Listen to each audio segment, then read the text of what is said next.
Magandang araw! Sa mga nakaraang talakayan natin, napag-usapan natin ang iba't ibang suliraning pangkapaligiran na naranasan natin sa kasulukuyan, ngunit bilang mga mamamayan, mahalagang malaman din natin kung paano ba ito tinutugunan ng iba't ibang bansa at maging ng ating pamahalaan. Hindi sapat na alam lang natin ang mga problema. Mahalaga ring maunawaan natin ang mga batas, programa at paraan kung paano napapangalagaan ang ating kapaligiran.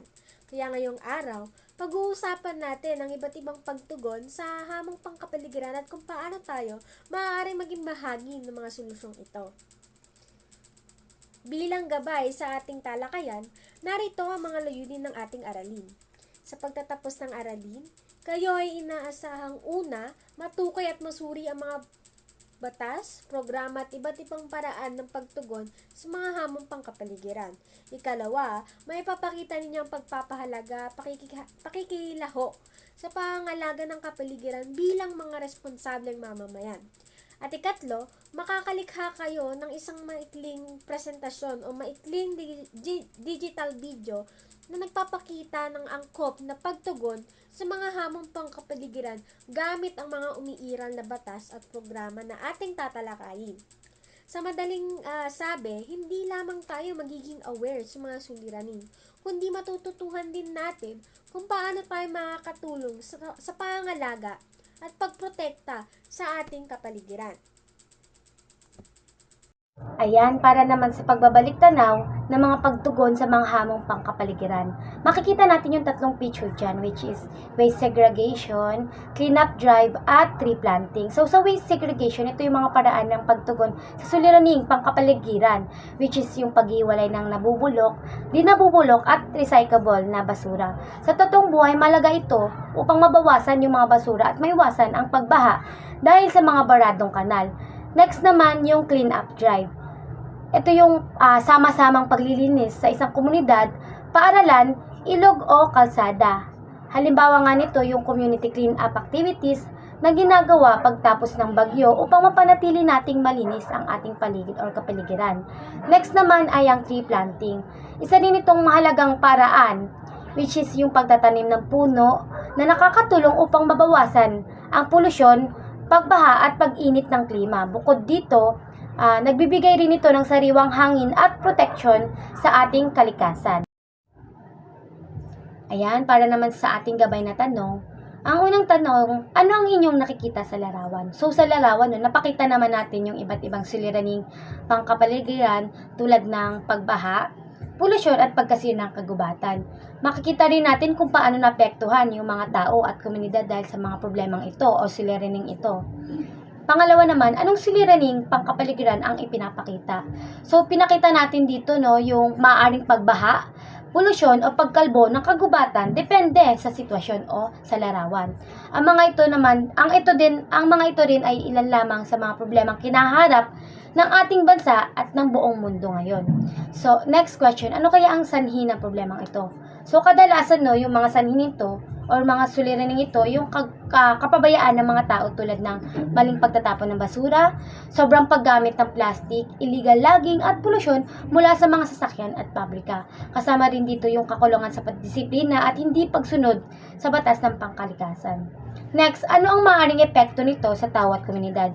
So, malaki yung epekto nito, especially sa tao at komunidad dahil maaaring masira yung tahanan natin, pagkawala ng kabuhayan, pagdami ng sakit at panganib sa buhay ng mga tao. So, halimbawa nito, kapag may matinding baha, naapektuhan yung mga tao, estudyante at mga taong nagtatrabaho, kapag polluted naman ng hangin, tumataas ang kaso ng respiratory diseases. So, sa kabuuan, ang mga suliraning pangkapaligiran ay seryosong usapin na dapat bigyang pansin ng bawat isa o bawat tao.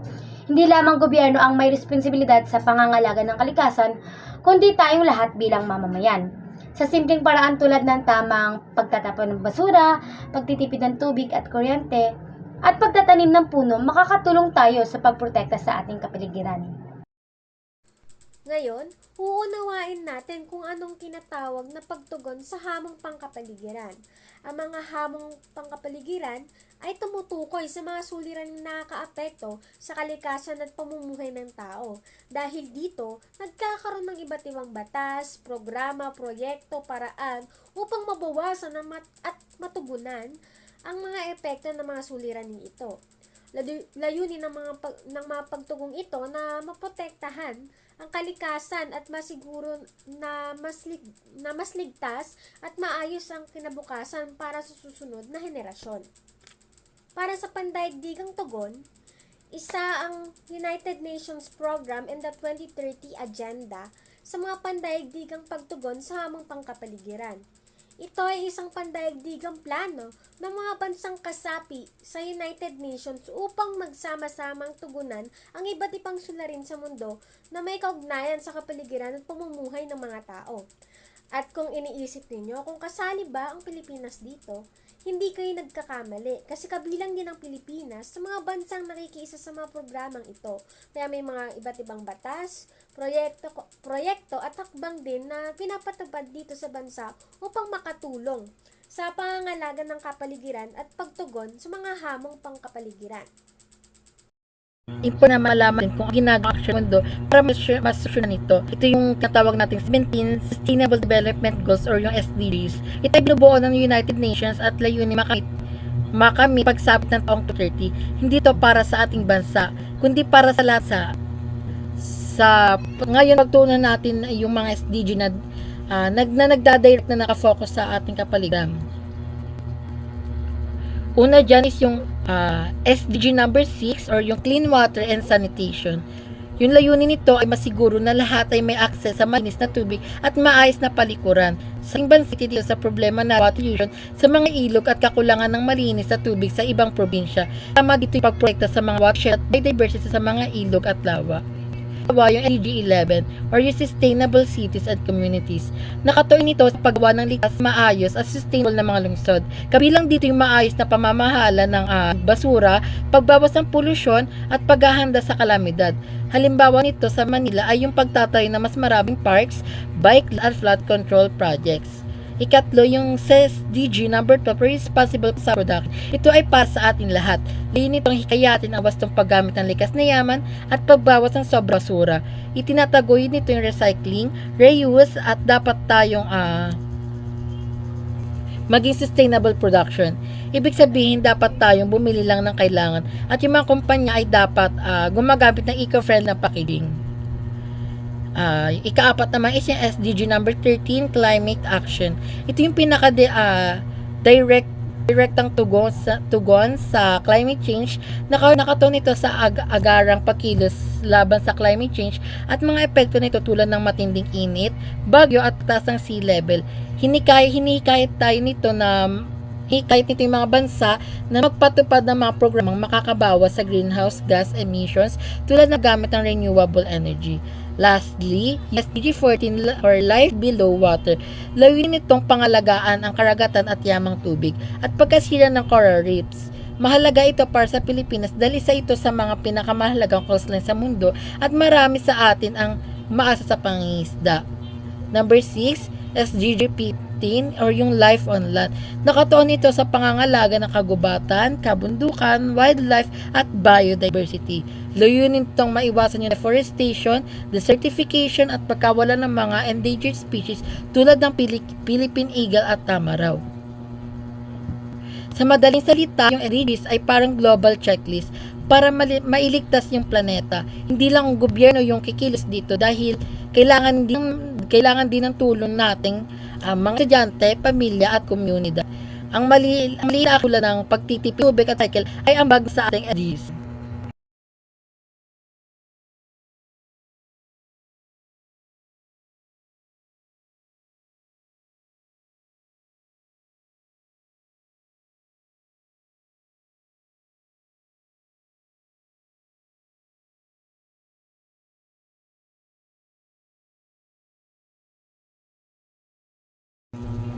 Kung may Global Sustainable Development Goals, mayroon din tayong sariling action dito sa ating bansa.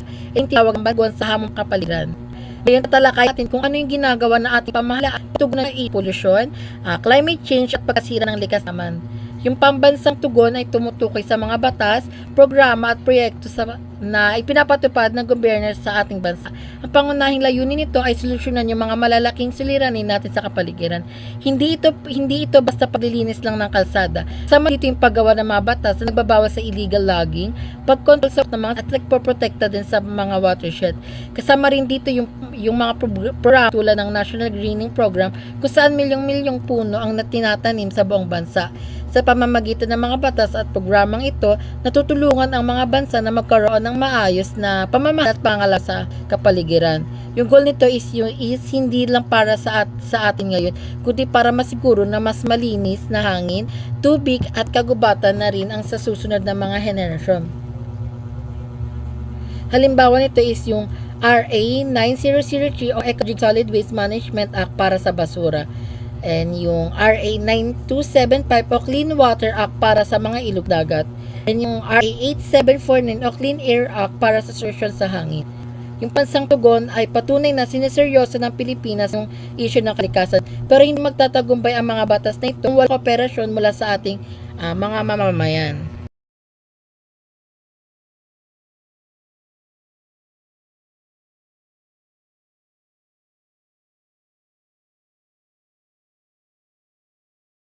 Kaya natin yung isa sa nakamagang batas sa pambansang tugon ay Philippine Clean Water Act of 2004 o mas kilala bilang RA 9275. Ngayon alamin natin kung bakit ito ginawa at ano nito. Yung batas na ito ay naglalayong protektahan at mapanatili ang ng mga anyong tubig Pilipinas. Kasama dito yung mga ilog, yung mga dagat at groundwater o tubig sa ilalim ng lupa. Gusto ng batas na ito na siguraduhin ligtas at malinis ang tubig para sa tao, hayop at kalikasan.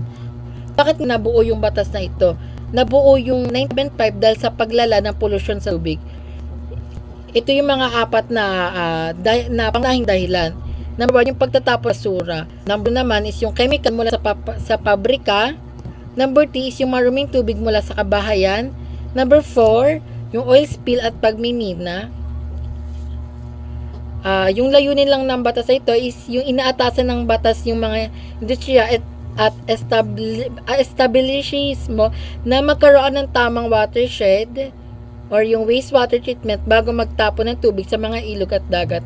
May penalty at multa para sa mga lalabag.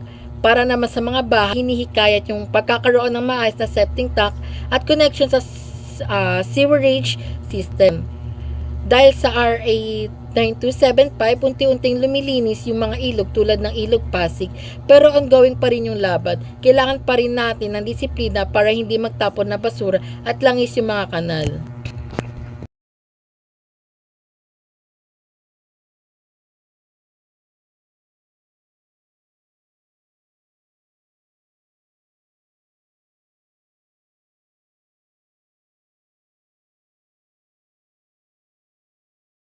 May para sa hangin.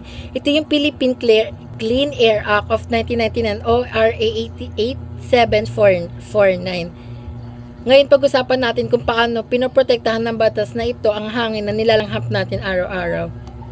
Ano nga ba yung RA 8749? Ang RA 8749 ay batas na naglalayong mapanatili ang malinis na hangin at mababawasan yung polusyon sa atmosphere. Ang pangunahing goal nito ay yung protektahan ang kalusugan ng mga mamamayan dahil ang maruming hangin ay nagdudulot ng hika, sakit sa baga at sakit sa puso. Bakit nga ba nilikha yung batas na ito? Nilikha ito upang tugunan yung mga problemang dulot ng usok sa sasakyan, pabrika at industriya, pagsusunog ng basura at mapanganib na chemical sa hangin. Yung layunin at solusyon lang ng batas na ito is itinataguyod din ng RA 8749 ang paggamit ng mas malinis na teknolohiya at alternative enerhiya. Halimbawa, yung pag-promote ng electric vehicles, solar powers, at natural gas is mayroon ding vertical emission testing bago mag-renew ng rehistro para masiguro na hindi mausok yung sasakyan. Alam nyo ba na malaki ngayon na itutulong ng Clean Air Act para bumaba yung air pollution level natin kumpara noong 1990s, pero hamon pa rin yung dami ng sasakyan sa kalsada. Kaya mahalaga pa rin yung carpooling or yung pagko-commute at paggamit ng bike para makatulong tayo sa ating kalikasan.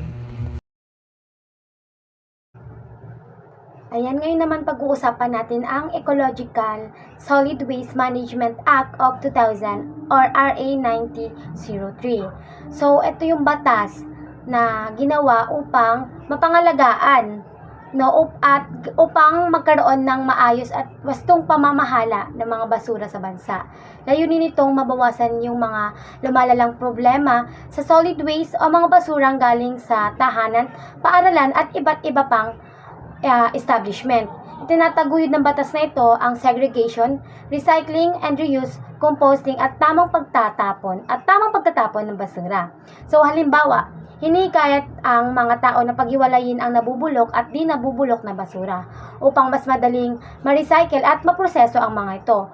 So sa totoong buhay, malaga ito dahil malaking dahilan ng pagbaha sa ilang lugar ang maling pagtatapon ng basura at mga baradong kanal. Sa ilalim din ng batas na ito, hinikayat ang bawat barangay na magkaroon ng Materials Recovery Facility o MRF, kung saan maayos na pinoproseso ang recyclable at biodegradable na basura. So sa simpleng pagsunod sa tamang pagtatapon at segregation ng basura, makakatulong tayo sa pagpapanatili ng malinis at ligtas na kapaligiran. Ayan, ngayon naman ay pag-uusapan naman natin ang Wildlife Resources Conservation and Protection Act of RA 9147. Ang batas na ito, ulitin natin.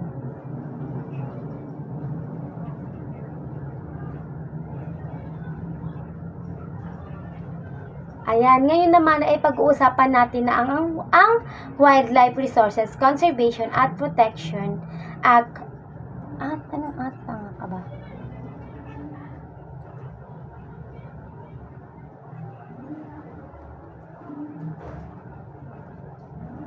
Ayan, ngayon naman ay pag-uusapan natin ang Wildlife Resources Conservation and Protection Act of RA 9147.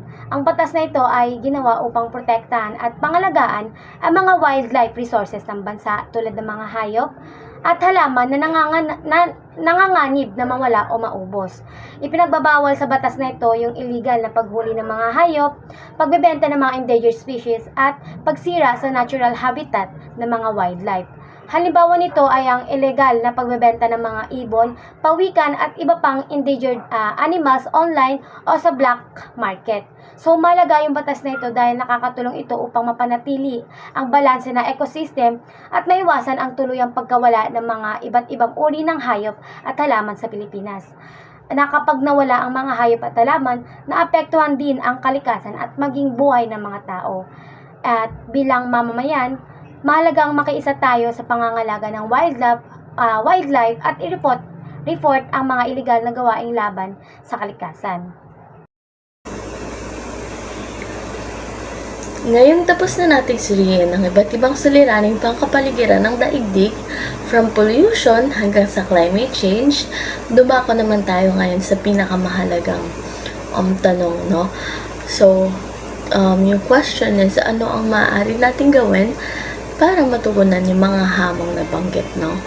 Dito sa slide na to, makikita natin yung mga konkretong hakbang, no, na maaari nating simulan bilang mga responsableng mamamayan, responsableng estudyante, and maaari nating i-grupo ang mga hakbang na ito sa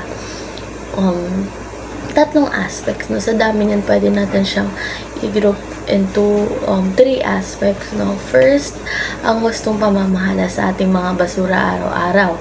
Kasama rito yung simpleng pagsunod sa tamang pagtatapon at paghiwalay ng nabubulok and hindi nabubulok. So, ang pag-recycle at ang pagbabawas sa paggamit, no, ng mga single-use plastic, kasabay nito yung pag-iwas natin sa mga gawaing hayagang nakakapinsala talaga sa kalikasan natin, tulad ng pagsusunog ng basura or burning or open burning na tinatawag, no. And ayun nga, napapalala nun yung pollution sa hangin. So ikalawa naman sa ating aspect is ang aktibong pangangalaga sa ating likas na yaman. So hindi sapat na hindi tayo magtapon ng basura kung saan-saan, kasi kailangan din natin maging bahagi ng restoration, no. Magagawa natin ito sa pamamagitan ng pagtatanim at pangangalaga ng mga puno sa kagubatan, mga ganong simpleng aksyon, no. and sa pamamagitan din ng responsabling paggamit ng ating mga enerhiya and ano pa ba, tubig. So sa parang ito, personal nating nilalabanan talaga yung epekto ng deforestation and climate change. And ito naman ang pakikipagtulungan at pagpapalaganap ng kamalayan, no? Kasi ang tunay na solusyon is ninidito ng collective na actions, no? Mahalagang makiisa din tayo sa mga programang pangkalikasan ng ating paaralan and ng ating community. Sumunod sa mga policies ng ating environment na pinapatupad din na talaga ng ating pamahalaan at patuloy na maging bahagi tayo ng kaalaman sa ating kapwa, no? Magbahagi pala ng ating kaalaman sa kapwa tungkol sa importance ng pangangalaga sa kapaligiran. So, lagi din nating tatandaan, class, ang mga malalaking solusyon is nag-start din sa mga maliliit na actions, no? Pero tuloy-tuloy, consistent na mga steps sa bawat isa sa atin para mapanatili natin yung kalinisan, mapanatili natin yung kaayusan, yung kapayapaan, kaligtasan ng ating kalikasan. So, ayun. Yung mission natin dito is, ayan, no, kung nakikita nyo yung Environmental Advocate Map, no? Since alam na natin yung theoretical na steps para matugunan talaga yung mga suliraning yun, ilapat naman natin sa totoong buhay sa pamamagitan ng application nitong mission natin. So, class, para sa gawain ito, pakibuksan naman yung ating official website and pumunta sa ating sentro ng pagtataya or ang tinatawag nating assessment hub. And dun nyo makikita yung link na magdadirect sa inyo sa ating shared digital board or Google Maps, no? And narito rin yung mechanics sa ating PowerPoint as a group. So, ang instruction dyan is mag-login sa ating Google app or sa Google Maps gamit ang link sa Assessment Hub kasama ang inyong group. And then, magkakaroon kayo ng pinning dyan ng inyong location or ng inyong community kung saan may actual na problem yung area na yon. Like, for example, yung estero, puno ng basura, or di kaya mga kalsada sa lugar nyo laging binabaha kahit konting ulan. Basta mga environmental problems, no? Ipipin nyo yung location na yon. And yung action naman dyan is ilalagay nyo sa yung description doon sa napin yung area. Mag-leave kayo ng message or concrete na steps or yung tinatawag natin sa PPT na act of solution na kaya nyong gawin bilang mga mag-aaral para makatulong sa nasabing area, no, na may problem. So, inaasahan ko yung active na participation nyo dito as a member of your group and sa digital mapping para magkaroon tayo ng evident na concern sa ating environment. So, yan, maaari nyo nang simulan ng pagpin sa ating assessment hub, class. Napakahusay naman ng inyong ginawang mapa.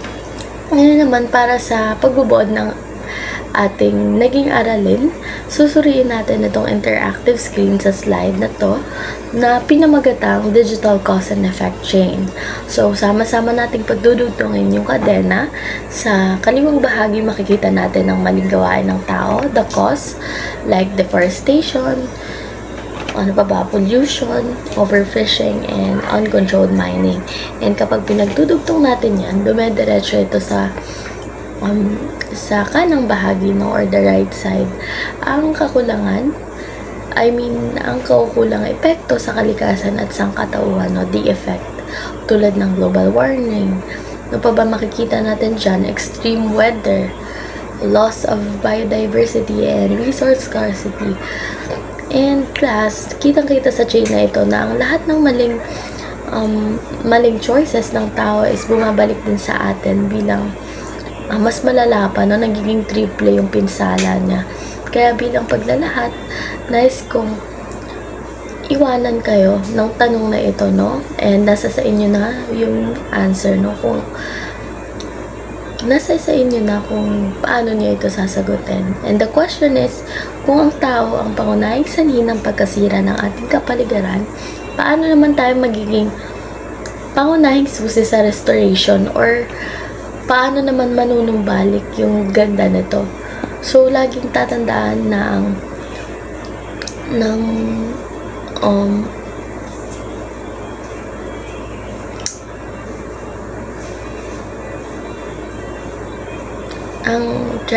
pag-thrive ng ating environment or ng ating nature is directly may epekto sa kalidad or sa quality ng ating buhay as the people, no, who's relying to the environment. And then ayun, at upang formal nating masukat yung lalim ng inyong pagsusuri sa araw na ito, dadako naman tayo sa ating pagtataya, no? It's Mentimeter time, no? Muli, ang link para sa ating maikling pagsusulit ay matatagpuan sa ating website. Pumunta lamang sa ating sentro ng pagtataya or assessment hub, at i-click ang Mentimeter link, o kaya ay i-type nyo lang yung code na nasa screen, and pakinggan nyo ng mabuti ang ating mechanics, no? So first, ilabas ang inyong digital device, yung inyong smartphone or laptop, and direct kayo sa ibinigay ng link ng assessment hub, and then sagutin ang assessment na individually na may honesty, no? And babala lang din yung mga tanong na ito ay hindi ng simpleng sanaysay or pag-recall lang ng definition na natakal natin the whole session, no?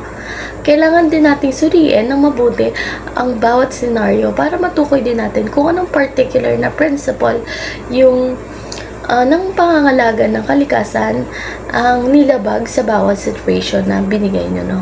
And pagkatapos ng laro, makikita ninyo agad sa inyong screen ang inyong kabuuang score and yung tamang paliwanag sa bawat tanong. So, abangan natin ang pag-flash ng ating class leaderboard and accuracy report pagkatapos. So, maaari nyo nang simulan ng pagsagot sa inyong assessment hub. Good luck, class!